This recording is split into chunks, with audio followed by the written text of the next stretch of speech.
เกิดเป็นคนไทยเติบโตบนผืนแผ่นดินไทยจงภูมิใจในความเป็นไทยชาติไทยเรานั้นนับเป็นชาติที่มีความเป็นมาเก่าแก่ยาวนานเรามีภาษาวัฒนธรรมและมีสิ่งต่างๆที่เป็นเอกลักษณ์ให้เราได้ภาคภูมิใจในความเป็นคนไทยเราควรเห็นคุณค่าและมีความรักชาติหวงแหนแผ่นดินอันเป็นมรดกของบรรพชน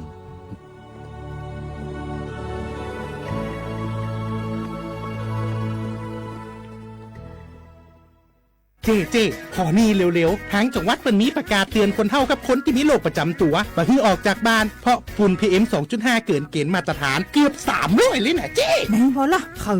อสุดๆเลยนี่แดงเถือกเลยถึงว่ากะรู้สึกบ่ดีมาหลายวันอย่าจ้ำกับบ่จ้ำอย่าไอกับบ่ไอโอ้ให้มาจามาไออย่างนี้นี่แล้วก็นั่นสาวๆยังบ่ใส่หน้ากากนี่ฝุ่นนักเน้อช่วงนี้นะเฮ้ยแก้นควันนะแก้วพอแล้วกันนะฝุ่นควันเต็มบ้านเต็มเมืองนักขนาดช่วงนี้แต่เพิ่นบอกว่าบางเตือกับปัจจัยคนไทยเผานะแต่อาจจะเป็นฝุ่นข้ามแดนควันไฟจากประเทศเพื่อนบ้านเขาบ่ได้มีมาตรการเหมือนบ้านเฮานะกะเอาอีบ่ปากันย้ายแผ่นดินไปไกลๆจากประเทศหมู่นี้นี่เนี่ยได้อย่างอันก็ดีกะแก้วคณะตีรัฐบาลกำลังหามาตรการกับประเทศเพื่อนบ้านหมู่เฮาก็ต้องมีมาตรการในการป้องกันตัวเก่าคือปฏิบัติตามคำแนะนำของแพทย์เปิ้นว่าให้หลีกเลี่ยงการทำกิจกรรมนอกบ้านให้อยู่แต่ในบ้านที่ปิดประตูหน้าต่างให้มิดชิดหรือสวมใส่หน้ากากกันฝุ่นอันหยังประมาณนี้ก็จะช่วยได้ในระดับหนึ่งนะถ้าจะอันวันนี้เฮาแยกย้ายกันก่อนบ่ไปอู้กันในไลน์เอาอากาศดีๆก็มาเมากันใหม่แต่ไอ้แก้วปิดบ้านไผบ้านมันเตรียมให้พร้อมซ้อมให้ดีรู้วิธีป้องกันภัยปรารถนาดีจากสำนักงานประชาสัมพันธ์ที่3กรมประชาสัมพันธ์ค่ะเจ็บป่วยต้องหาหมอแต่ไม่รู้ว่ามีสิทธิ์รักษาพยาบาลอะไรใช้ได้ที่ไหนวันนี้ตรวจสอบสิทธิรักษาพยาบาลด้วยตัวเองง่ายๆเพียงแค่เตรียมเลขบัตรประชาชน13หลักแอดไลน์ Official ของสปสช.ค้นหา @NHSO กดเพิ่มเพื่อนจากนั้นมองหาสัญลักษณ์รูปบัตรประชาชนกดเมนูตรวจสอบสิทธิแล้วทำตามขั้นตอนหรือโทรสายด่วนสปสช1330กด2ตรวจสอบสิทธิตลอด24ชั่วโมงหลักประกันสุขภาพแห่งชาติบัตรทอง30บาทสิทธิหลักประกันสุขภาพของคนไทยเจขอนี่เร็วๆทางจังหวัดเป็นมีประกาศเตือนคนเฒ่ากับคนที่มีโรคประจำตัวบ่ให้ออกจากบ้านเพราะฝุ่น PM 2.5 เกินเกณฑ์มาตรฐานเกือบ300เลยนะเจ้ไหนพอละคือสุดๆเลยนี่แดงเถือกเลยถึงว่ากะรู้สึกบ่ดีมาหลายวันอย่าจ้ำกับบ่จ้ำอย่าไอกับบ่ไอโอ้ให้มาจามาไออย่างนี้นี่แล้วก็นั่นสาวๆยังบ่ใส่หน้ากากนี่ฝุ่นนักเน้อช่วงนี้นะเฮ้ยแก้นควันนะแก้วพอแล้วกันนะฝุ่นควันเต็มบ้านเต็มเมืองนักขนาดช่วงนี้แต่เพิ่นบอกว่าบางเตือกับปัจจัยคนไทยเผานะแต่อาจจะเป็นฝุ่นข้ามแดนควันไฟจากประเทศเพื่อนบ้านเขาบ่ได้มีมาตรการเหมือนบ้านเฮานะกะเอาอีบ่ปากันย้ายแผ่นดินไปไกลๆจากประเทศหมู่นี้นี่เนี่ยได้อย่างอันก็ดีกะแก้วคณะตีรัฐบาลกำลังหามาตรการกับประเทศเพื่อนบ้านหมู่เฮาก็ต้องมีมาตรการในการป้องกันตัวเก่าคือปฏิบัติตามคำแนะนำของแพทย์เปิ้นว่าให้หลีกเลี่ยงการทำกิจกรรมนอกบ้านให้อยู่แต่ในบ้านที่ปิดประตูหน้าต่างให้มิดชิดหรือสวมใส่หน้ากากกันฝุ่นอันหยังประมาณนี้ก็จะช่วยได้ในระดับหนึ่งนะถ้าจะอันวันนี้เฮาแยกย้ายกันก่อนบ่ไปอู้กันในไลน์เอาอากาศดีๆก็มาเมากันใหม่แต่ไอ้แก้วปิดบ้านไผบ้านมันเตรียมให้พร้อมซ้อมให้ดีรู้วิธีป้องกันภัยปรารถนาดีจากสำนักงานประชาสัมพันธ์ที่3กรมประชาสัมพันธ์ค่ะ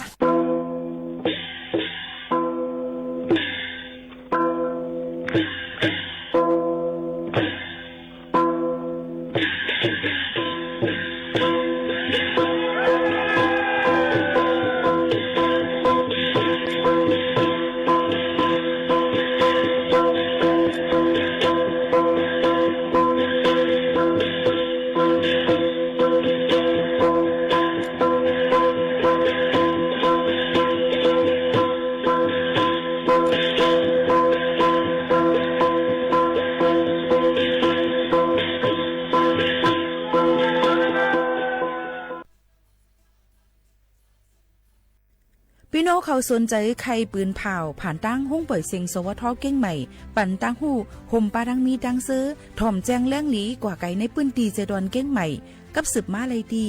สวทเก้งใหม่หมายฟ้น053-276-068และ0922468579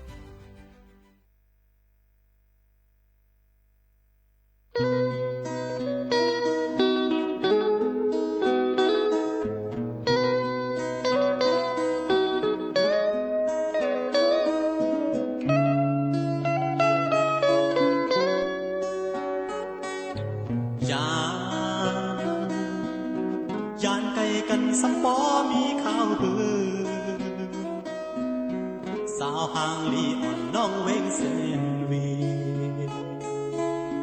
สั่งขึ้นทบกันจองที่ดองเจอถึงเจออันเฮานั่งอุบกันที่น้องกันต่อเวงนั้นถึงเมื่อยามเดียวเป็นไว้เจอ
เมื่อสูงค่าเมื่อสูงพี่น้องพุงยินถ่อมเสียงใต้ตั้งเสียงกูเกิลค่ะทบกันที่เนื้อตอนการหุ้งปล่อยเสียงสวทเก้งใหม่ AM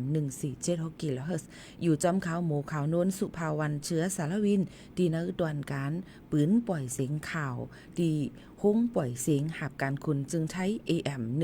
1476กิโลเฮิรตซ์ข่าวยาม10 โมงถึง 11 โมงกลางเนื้อข่าวยาม10 โมงถึง 11 โมงกลางค่ำ1 วัน 2 ข่าวอยู่จอมข่าวจึงหนังไหนค่ะ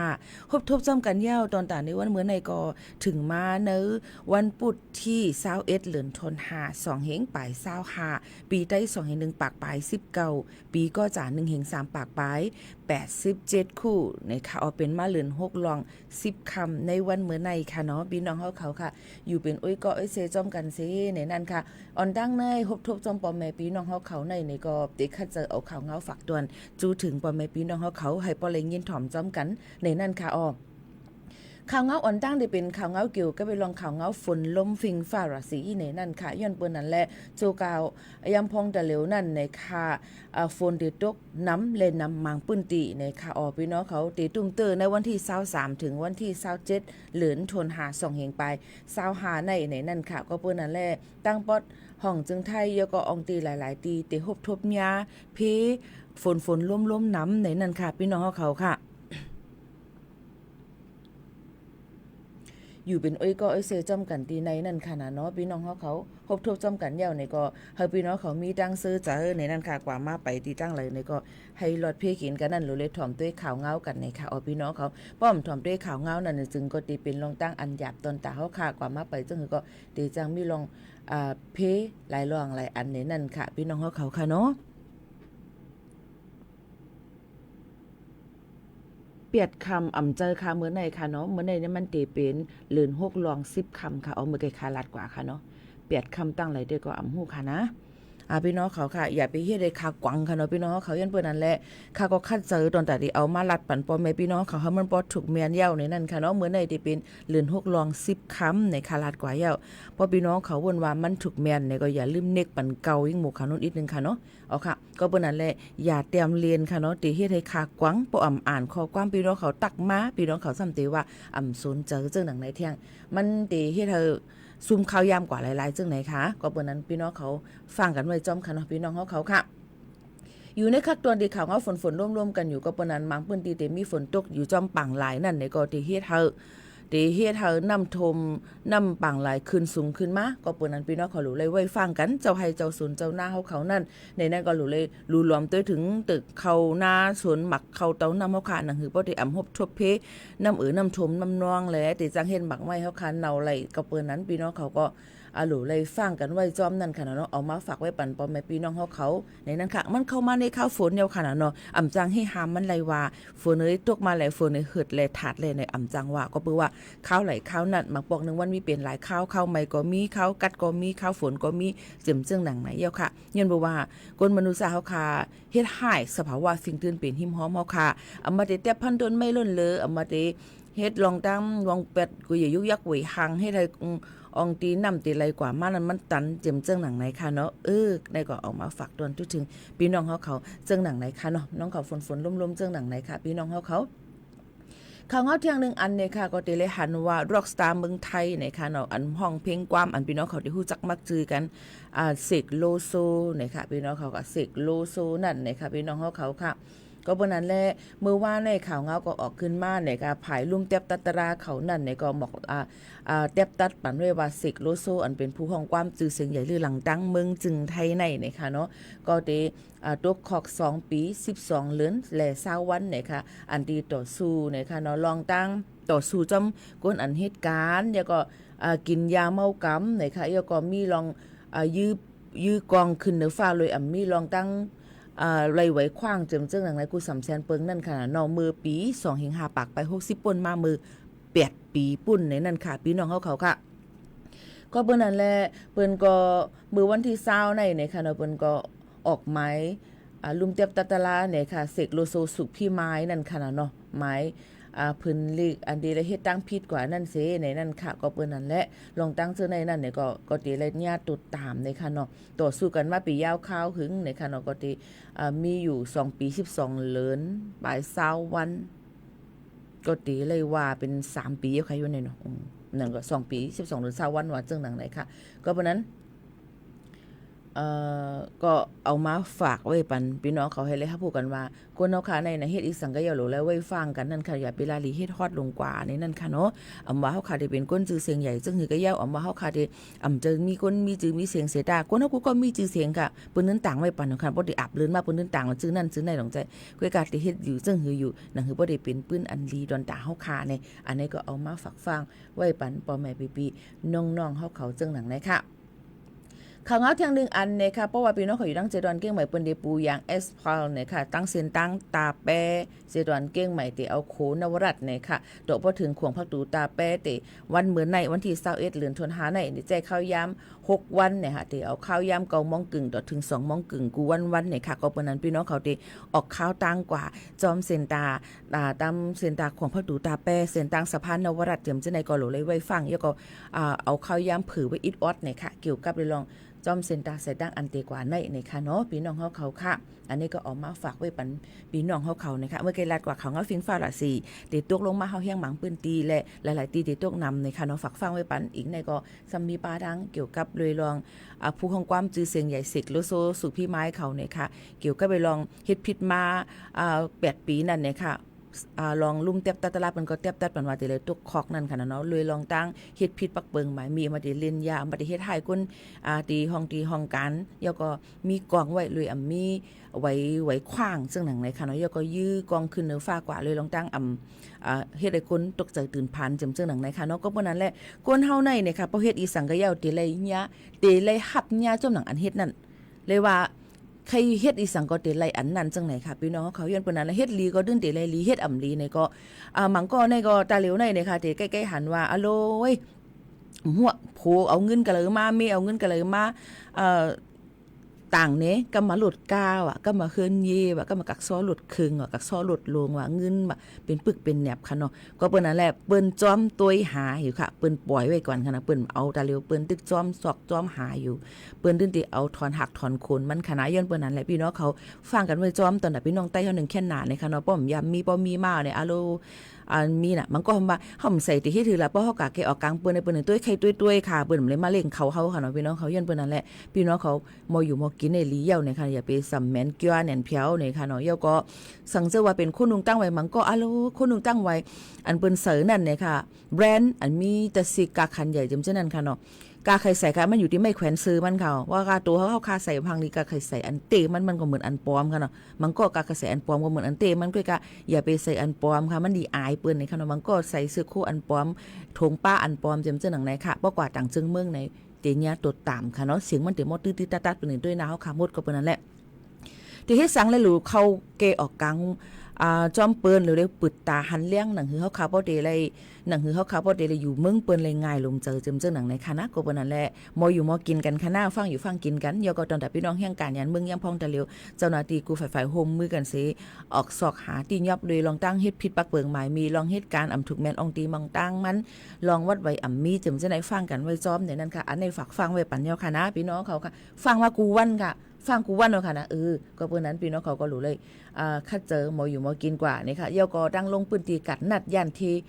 ทวีวัฒนาเนี่ยค่ะเจ้าหน้าที่ฝ่ายจัดการงานเย่าก็กูฝ่ายโฮมมือกันสิออกกดจัดกดทัดด้วยนั่นค่ะเนาะย่ำพ่องแต่เหลียวก็ตียอบไรในนั่นค่ะจอมหนังปักเปิงหมายมีอมูคดีเฮ็ดผิดปักเปิงหมายมี 40,000 ปลายในอองตีเนี่ยค่ะเย่าก็กดจัดด้วยแห่งการยานเมืองตั้งหมดมีอยู่500,000 ปลายนั่นเนี่ยค่ะก็ถูกแม่นก็มีอันนำถูกแม่นก็มีอยู่2เฮงปลายจำซึ่งหนังไหนค่ะกำนำเดียวก็ก้นอันมาหิมแห่งการมาหิมนาตีการงานคนไทยมีอยู่1เหง5ปัก58ก้อเนี่ยค่ะภายกระทรวงแรงงานเพิ่นก็ปันลองยืนยันไว้ว่านะคะเอากดจัดกดทัดหนังคือบ่ได้เป็นลองเพลงเป้งลองการให้สร้างเจิมเจ้อในนะคะเนาะให้ถูกแม่นอองตีแม่นตั้งมันในเจิมเจ้อหนังนะคะอันนี้ก็เอาเข้ามาที่ภายสำนักงานแรงงานสำนักบริหารแรงงานต่างด้าวเนี่ยนั่นค่ะพี่น้องเขาก็ซื้อด้วยข่าวเงากันไล่จำหนังเว็บไซต์ doe.go.th นั่นก็ไล่เหมือนกันเนี่ยค่ะอันนี้ก็เป็นหลายรองหลายอันลองคืบหน้าในนั่นค่ะกำในทางอันนึงค่ะตียอบไล่เมื่อวันที่20เดือนธันวาคม2เฮงปลาย25ตียอบไล่เจ้าหน้าที่บริหารตีหมาย327ได้อยู่ยามมาได้อยู่ตั้งเก้งไฮค่ะเนาะอยู่ที่หิมแม่จันจำได้ไหนค่ะเนาะตียอบไล่ยาเมากำ น้ำหนัก1 ปากกิโลกรัมในการลำหนึ่งอันลูกตั้งตาคีเล็กเสคามหนันพักดู2ผังเมืองหมายหนึ่งคามมาตั้งเมสายเจดอนเก้งไฮเมืองไทยไหนค่ะพี่น้องเขาในเปิ้นเตรียมไว้ว่าเมื่อนั้นมีสายลับส่งข่าวปันว่าเตมีการลำหนึ่งต่อยาเมากำลูกตั้งผังตาคีเล็กเสเข้ามาฝั่งไทยในเสเลยไปกดจัดด้วยการอันเฮ็ดไว้คำหลานเสเข้ามาตั้งโขคาม2ฝั่งเมืองโขอ้อยหลีนั่นค่ะเนาะหมาย1แม่สายในค่ะพี่น้องเขาค่ะเจ้าหน้าที่เขาก็ปล่อยให้กาเจ้านั่นคามมาเสขึ้นสืบลำจอมกาในนั่นค่ะนั่นก็เชฟเลตในค่ะเนาะสีลำอันเขาถังเทิมเสมือถึงตั้งเพที่เมืองแดงนะคะเว้งเมษายจึงกว่าเฮกึดกาเสกุดทัดด้วยเจ้าหน้าที่เขาก็อย่าด้วยป้าหลังคาโลดกาจังซ้ำเลยหันอ่องหลับเสริมมาถงเนียงแหงสีค่ำและสีเขียว1 ปากถงในนั้นใส่ไว้ยาเมากำ1 ถงเลย1 กิโลกรัมค่ะเป็นยาไอซ์60 กิโลกรัมและยาเคตามีน40 กิโลกรัมโฮมตั้งเซงมีอยู่1 ปากกิโลกรัมก้นหอกาจื้อห้องว่าในบุญปั่นในค่ะอายุ49 ปีเป็นก้นปอกเว้งพังคำแม่สายเจ้าหน้าที่เขาก็ตีนยอบมั่นใจเสียตึกกดทัดซับเซเทียงจึงหนังหือโปเดสาวเอาลองอันตั้งมันแทงในนั่นค่ะในเจตอนเกี้ยงไห้ในกุ้ยหนังเก่าค่ะมือคำวันที่19เดือนธันวาคมนั่นก็ย่ำกลางคำ11 โมงครึ่งเจ้าหน้าที่ดับซึกไทยเขาไล่มุงหันก้นมอค่ะถึง10ก็แมกถงปื้อเขามาในปืนตีหิมหวานดีซ้ออึ่งเมฟ้าหลวงเจตอนเกี้ยงเจเว้งเมฟ้าหลวงเจตอนเกี้ยงไห้2 ฝ่ายมีลองยื้อกันหึงหมอก10 เมตรถึงเมืองเลียงมาเจ้าหน้าที่เขาก็กดทัดขึ้นนาทีเลยหันถง5 ถงในมันใส่ไว้ยามา1 ถงหรือ2 แสนเม็ดแลตั้งเสียงตีนยอบระยะมา1 ล้านเม็ดในนั่นค่ะอันนี้ก็เตเลยว่าย่ำพ่องจะเร็วอ่ำโกเฮปักเบิงไม้มีอ่ำโกเฮเจ้าหน้าที่เขาสิคึงปองให้สร้างอยู่จังไหนก้วยกับเจ้าหน้าที่เพิ่นก็อ่ำเลือดย่อมตั้งเจอตอนตัดตีนยอบ8ในนั่นค่ะเนาะยอก็แทงลอง1เกี่ยวกับไปลองการก้าลองโคพิษปักเบิงไม้มีมาเจ้าไหนก็จะเป็นลองหมักกองจึ้นย้ำเจ็มเจ้งหนังไหนค่ะเนาะอันเปิ้นเฮ็ดอยู่นั่นนะคะเปิ้นก็ปล่อยให้ปันเฮ็ดกว่าก่อนด้วยกะว่าเปิ้นก็ตีนยอบสาวเอากว่านะคะถึงตีบ่เลยอยู่หยับคันเจอหลายทีหลายตั้งพี่น้องเขาก็ถูกรีเลยไว้ฟังค่ะนะเปิ้นเดสาวเอาจอมลูกล่างนางเมนะคะเป็นเพิ่นจังไหนเปิ้นได้อยู่แท่งก็เปิ้นนั้นพี่น้องเขาลูกฟังอยู่ฟังกินกันในนั่นค่ะเนาะลองตั้งเจ็มเจ้าไหนฝากฟังไว้ปันกูก็กูก้นเนี่ยค่ะอันนี้ค่ะเนาะเอาค่ะกับในเฮาค่ะก็มาสืบลือหรือใจถ่อมด้วยเทียงเพียงความหมันหูถูกใจกันเทียงลูกกวนค่ะเนาะพี่น้องเขาค่ะเพียงความหมันหูถูกใจเพียงความหัวในก็ได้เป็นเพียงความอันพี่น้องเขาย้อนกันเขามาในนั่นค่ะพี่น้องเขาสืบถ่อมจ้องกันค่ะ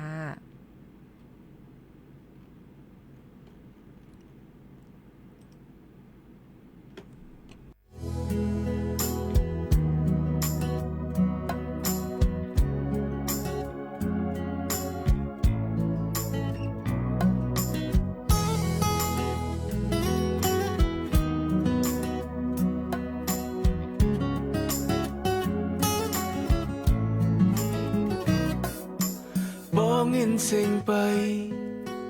หมอเห็มหอมในเก่าล้ำหูเยามันเป็นผาปอเงินเซ็งคงหมอบันมนโนเก่าปอหูเยามันเป็นกอลังตาเสียยำเป็นแม่เจ้าหันมามีมีต่างหูเกม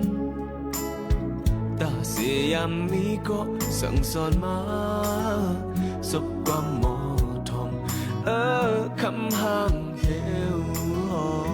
ม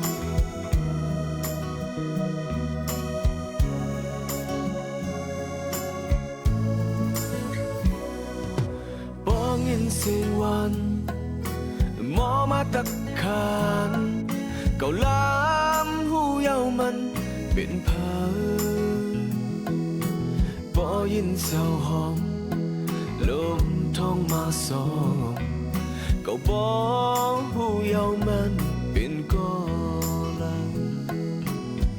ตาสีเปิ้นยำเป็นแม่หันมามีตั้งเล็กพายมีป้าตั้งอายยำก้นลองกันนะเฮินมีตังอ่อนคำห่างเหี่ยวหอมเฮาจอมอามก่อนอันเป็ดน้ำตำหวานในมือมีลูกส งลิจึงเริ่มหันมีมาวัดซ้ำหมดไว้สิโอ้บ่นั่งตรงเธอจอมใจห้องไปเสียงหิมหอมเสนั้นอยากกูเขาตั้งไกลๆใจง่ายนำเลยเมื่อนางเฮ็ดจังภายเต็งแห่น้ำจังนั่งสู่กูเป็นก็ท้องยาใจตื่นเวลาดังหูหายวอจังนั่งสู่มองก็อยู่ห้องกันไม่ใจไม่กูยอมหิมห่างเหวหอ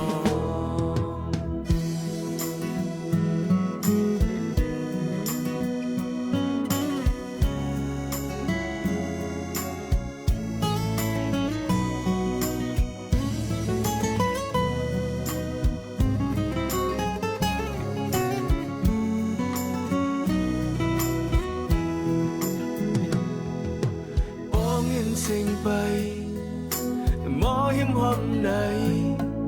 เก่าล้ำหูเยามันเป็นผา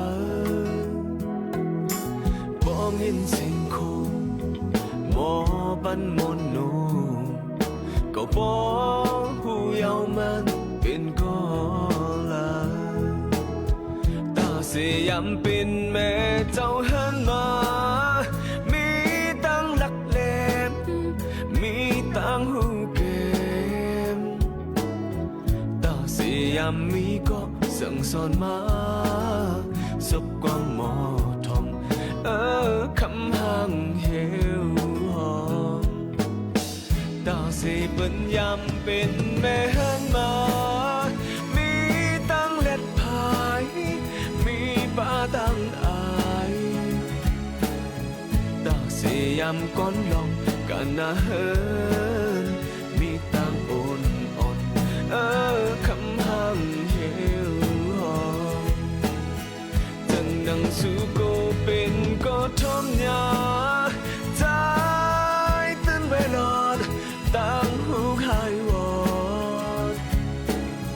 จังนั่งสู่มองก็อยู่ห้องกันไม่ใจมีกูยอมหิมห่างเหวใจไม่กูยอมหิมห่างเหว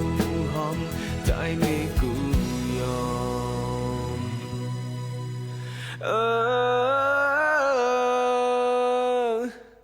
หิมห่างเหวหอม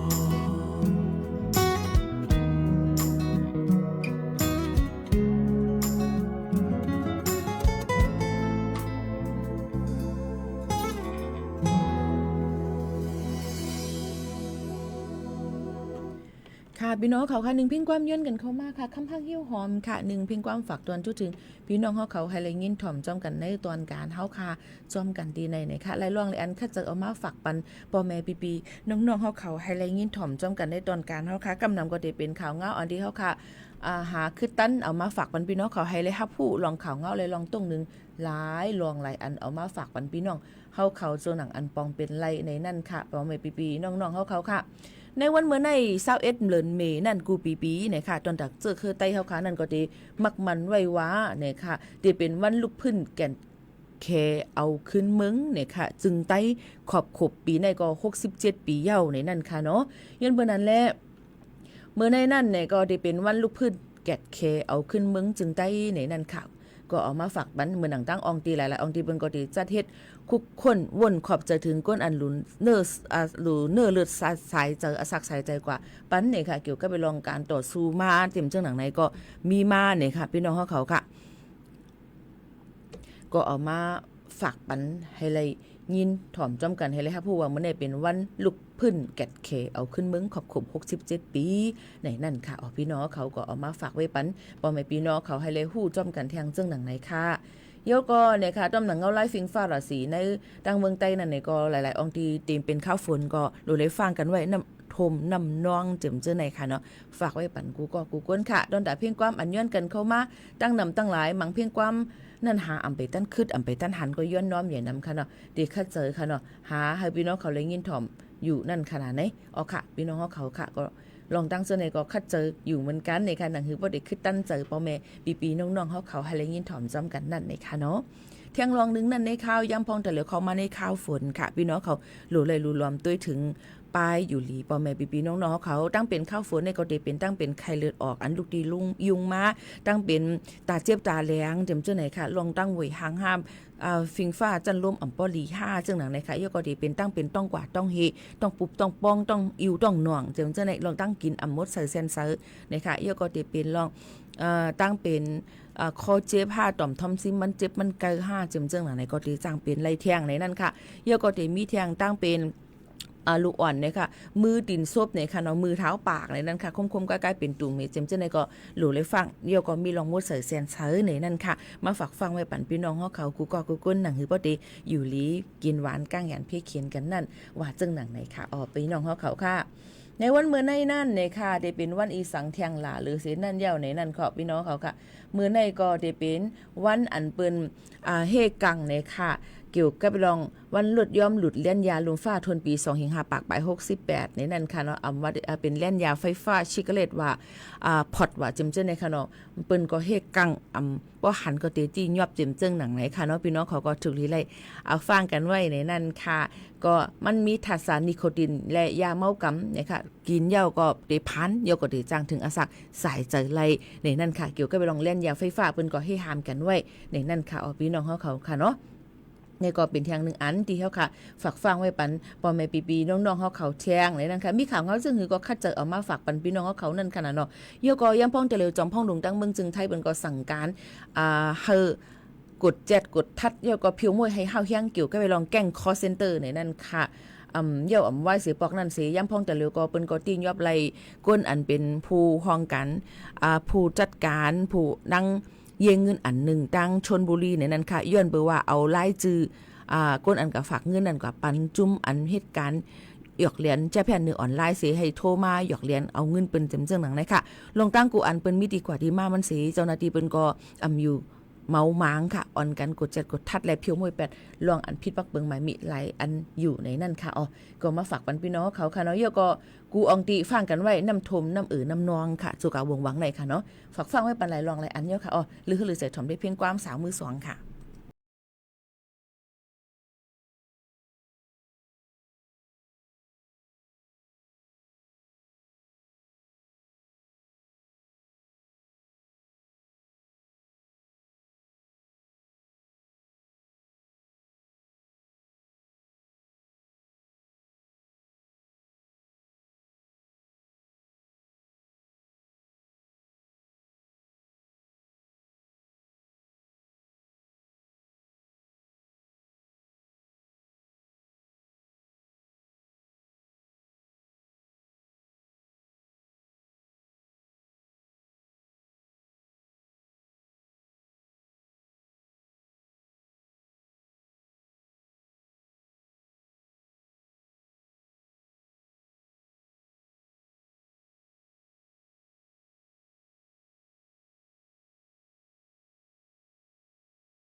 ในนั่นค่ะก็เอามาฝากตวนจุถึงพ่อแม่พี่ๆน้องๆเขาค่ะพอย้อนเพลงความมาเนี่ยค่ะพี่น้องเขาย้อนมาว่าจื้อความให้ถูกเมียนค่ะเพราะเตรียมมาอ่ำถูกเมียนก็คำว่าค่ะใครย้อนความมันไว้อยู่ที่โหลอยลงมาหันน้องใต้เว้งก็มาถูกเจอในค่ะกลมหัวจื้อกามมันว่าหือป้อมเตรียมจื้อความอันถูกเมียนจื้อก้นห้องมันถูกเมียนค่ะก็หาอ่ำหันในค่ะเนาะย้อนน้อมเหมียนำค่ะโยก็มังอันป้อเปิ้นลงใน YouTube นั่นมังก็เตรียมลิกไตมังก็เตรียมลิกไทยมังก็เตรียมลิกเคมังก็เตรียมต่างเป็นลิกอังกฤษเพราะว่าเตรียมผิดกว่า1ตัวในก็หาอ่ำหันเยาค่ะสังจือว่าพี่น้องเขาจะจื้ออันเป็นหุ่นมุ่นเหมิดใครห้องเพลงความใครต่างเนอสื่อออนไลน์เตรียมค่ะลิกไตลิกไทยลิกอังกฤษลิกมานลิกเคเตรียมกว่าเฮาที่หาได้ง่ายสังเกตว่ายึดมันไว้ว่าเฮารู้ใส่อันในภาษาลิวก็ในมันที่หายับยันบ่ว่าคอมพิวเตอร์ที่ในห้องสูงเฮาค้าในเปิ้นอำปันลงฟรอนต์ต่างเจ้าคือก็เปิ้นมีอยู่7-8เจ้าคือมันที่ซุกซากครึ่งคอมพิวเตอร์มันที่หยาบนั่นค่ะเนาะพี่น้องเขาค่ะก็เปิ้นนั่นแหละนี่ก็แค่ดอกป่องเจอปันเจอน้ำเสกำในนั่นค่ะพี่น้องเขาค่ะย้ำพ้องจะเร็วค่ะพี่น้องเขาจะเจออันเอาลูกเอาหลานกว่าห้องเฮียนนั่นเดี๋ยวก็เลยตุ้ยลูกตุ้ยหลานเนาะค่ะว่าจ่องย่าก้นครูสอนหมอสอนเขาเฮ็ดให้จ้าเนื้อลูกเนื้อหลานเฮาค่ะหือจำเจ้าในกับเขาติเลยหันนั่นขนาดเนาะพี่น้องเขาค่ะมันก็ติมีหลายหลวงหลายอันอย่างคือบ่ติรอดเพอย่างคือบ่ติอำเป็นเพอย่างคือบ่ติอำตุ้มเตอใส่เฮาค่ะนั่นนี่ก็เฮาก็เอามาฝากปันพ่อแม่พี่ๆน้องๆเขาให้เลยยินถ่อมจำกันจึงหนังไหนเย้าค่ะถอมได้เพ่งความเก่าๆหนึ่งหูที่ย้อนกันเข้ามาค่ะนะตั้งเฮือนสวมค่ะเนาะ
พี่น้องเฮาเขาค่ะอยู่จ้อมกันในตอนการเนาะค่ะดีในค่ะเนาะลองวัดลองไว้พี่น้องเฮาเขาค่ะก็อย่าไปลืมเนี่ยค่ะเนาะตอนตาดีกว่ารายงานตัวก็สิวัน1ปอกรู้เลยกว่าให้มันเดี่ยวตัวหลีงามออกมาได้เป็นอีสังนั่นค่ะเนาะให้มันถูกแม่นจำหนังปักเปิงหมายมีก็รู้เลยใกล้ตัวปืนพื้นด้วยปรับเฮาค่ะปรับคำเมืองเฮาค่ะวีซ่าเฮาค่ะจ่องไปมั่วท่าไว้ก็อยู่รายงานตัวก็สิวัน1ปอกค่ะจ่องไปมั่วท่าจึงหนังในค่ะหนังคือบ่ได้อยู่เซาทางด้านเมืองจึงไทยเลยง่ายลมเจอบ่ดีกว่าตาไปตั้งไหลกว่าพี่น้องเขาหลูเลยไว้ฟังกันเที่ยงเกี่ยวกับเลยลองวัดไว้เฮาคานะคะจ่องเฮาออกนอกปื้นตีเลย5บ่ดีกว่านอกปื้นตีเนี่ยก็หลูเลยก็ย้อนไว้ขว้างออกนอกปื้นตีจึงหนังในค่ะเนาะพี่น้องเขาค่ะหนังคือบ่ดีง่ายโดนตาป้อแม่ปีๆน้องๆเขากูก็กูก้นนั่นจึงหนังในค่ะพี่น้องเขาค่ะเดี๋ยวฝากไว้ปันเพียงความหวานหูถูกเจอบางเพียงความก็ติมีบางเพียงความก็อันย้อนมาติอำตั้นหาคือตั้นนั่นเนี่ยก็ย้อนน้อมใหญ่นำค่ะเนาะฝากไว้ปันเพียงความหวานหูถูกใจเฮาพี่น้องเขาเลยยินถ่อมจ้ำกันสิผัดยันมื้อเย้าค่ะม่วนๆค่ะเหมือนสูงค่ะ